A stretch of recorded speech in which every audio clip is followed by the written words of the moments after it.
Hi, it's Laura, and welcome to your first lecture of how to snack sugar-free and reduce your cravings.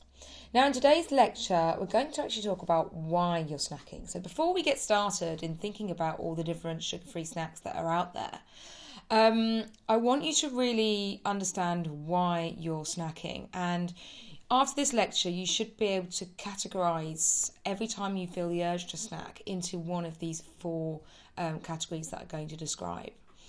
Now, number one is your hunger.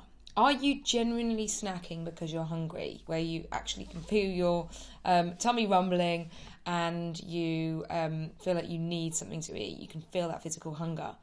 Now, one of the ways I tell people to test this is ask yourself, could I eat a can of tuna right now instead of everything else? And if you're really, really hungry, you kind of will be, yeah, do you know what, I can eat a can of tuna, or think of some other equivalent that's not as appealing as the sugary snack that you've got in mind. Okay, so really, are you snacking because you're hungry? And if you are hungry a lot between meals, it's maybe worth going back looking at your main meals about how much fat and how much protein and things are in your main meals to kind of bridge those gaps. Number two is your fructose. So are you actually craving the sugar and the fructose? Are you really just craving sugar? It's not that you're hungry, it's literally that you want sugar and nothing else. And this is very common. But that indicates more of a fructose preference and possibly moving towards a fructose addiction, where you just want the sugar hit.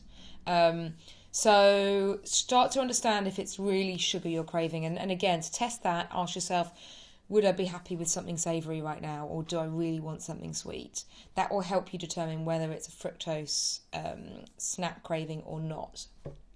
Number three is this just habitual? Is it what you do? Is it what you've come to expect? It's not hunger, it's not necessarily sugar, it's just that at 3 o'clock every day you habitually get something to eat. And it's almost like your body's got so used to the fact that you do that every day now that you come to expect it. So it's kind of like a habitual hunger because you're habitually anticipating the snack or whatever you're going to eat.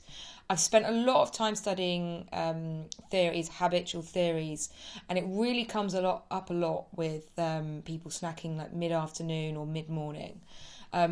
Also in the evening, a couple of hours after your evening meal. So really come to think about, is this a habitual reason why I'm snacking? And finally, the fourth one that I want you to consider is emotional.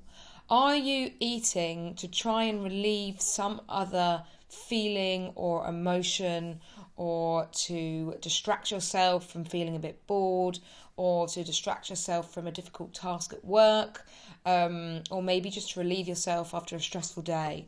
So really start to look at, am I snacking right now? Am I eating this right now for any emotional reason? And starting to categorize your snack tendencies into these four different categories that I'm describing will really start to help you understand and become very, very self-aware about your snacking habits, which actually is a really great place to start before you go and start putting alternatives in there. So really have a think at those four categories. In the next maybe 24 hours, try to see which of those that you're doing, and see how you go with that.